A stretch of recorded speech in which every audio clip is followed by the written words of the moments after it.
হরে কৃষ্ণা, রাধে রাধে। আমি আবার চলে আসলাম তোমাদের কাছে আজকে চৈত্র সংক্রান্তির শেষের দিনে ছোট্ট একটা মিনি ব্লগ নিয়ে। তো আমি সুমি দাস লামনিং আসাম থেকে বলছি।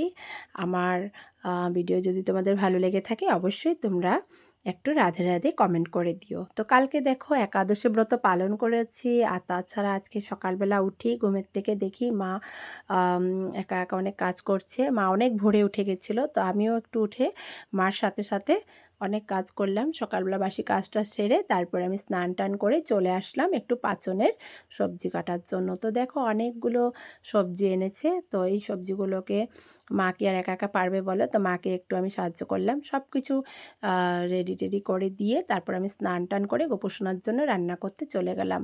কারণ আজকে হচ্ছে মহাদ্বাদশী, আর সকাল 9টা 16-র মধ্যে আমাদের পারণের সময় ছিল। তো তার জন্য আমি আর দেরি করলাম না, কারণ সকালবেলা উঠেই কিন্তু বাসি কাজগুলো করেই তাড়াতাড়ি করে আমি গোপোষণার জন্য ভোগ নিবেদন করলাম। তো সকালবেলা আজকে আমি গোপোষণাকে চিড়া কলা গুড় দিয়ে সকালে বাল্যভোগ দিয়েছি। তারপর আমি পারণ করলাম, পারণটা করে তারপর গোপোষণার জন্য দুপুরবেলা আজকে বেশি কিছু রান্না করিনি, কারণ একাদশী ব্রত করার পর আর পরদিন আর ইচ্ছে করে না অনেক কিছু রান্না করতে। তো আজকে পাচনও রান্না হবে, তো তার জন্য আর অন্য কিছু আর আনা হয়নি। তো আজকে শুধু আমি গোপোষণার জন্য একটু আমডাল করেছি, আর এদিকে একটু উচ্ছে ভাজা করলাম, আর একটু ছানা দিয়ে গোপোষণাকে আমি ভোগটা নিবেদন করলাম। তারপর একটু আমি ধূপ জ্বালিয়ে একটু মঙ্গল আরতি করেছি। দেখো দুপুরবেলার আরতিটা করে তারপর আমি গোপোষণাকে মানে ভোগ সেবা দিয়ে দেওয়ার জন্য 10 মিনিটের জন্য একটু বাইরে চলে গেলাম। গোপোষণা ভোগ সেবা হয়ে যাওয়ার পর আমরা সবাই মিলে বাড়ির মহাপ্রসাদ পেলাম। তো দ্বাদশীর পারণও হলো, মহাপ্রসাদও পেয়ে গেলাম। এবার একটু রেডি হয়ে চলে আসলাম চড়ক পূজায়।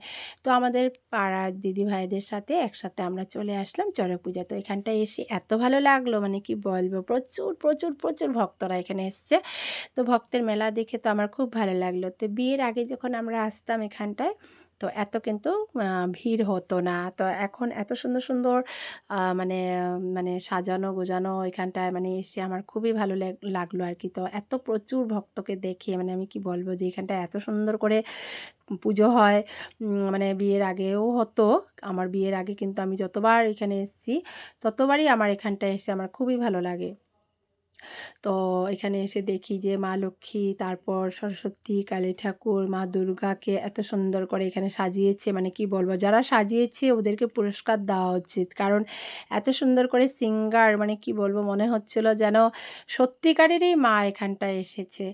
আর দেখো পাশেই কি সুন্দর করে বাবা ভোলানাথ আর আমাদের মাকে এখানটায় পুজো করা হচ্ছে। সকল ভক্তরা গিয়ে এখানটা প্রণাম করছে। আর এই দেখো মাকে এত সুন্দর করে সাজিয়েছে, মা কালীকে দেখে আমার চোখ দিয়ে ঝরঝর করে জল এসে পড়লো। মাকে প্রণাম করলাম।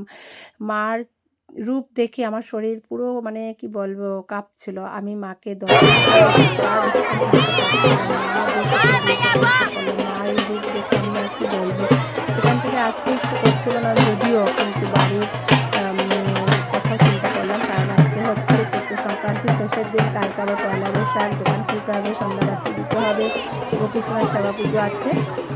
এই জন্য আমি তাড়াতাড়ি করে বাড়িতে চলে আসবো। তো আমাদের দিদিভাইকেও আমি বললাম চলো একটু তাহলে চলে যাই, আর বেশিক্ষণ থাকবো না। তো দেখতেই পাচ্ছ তোমরা এখানটায়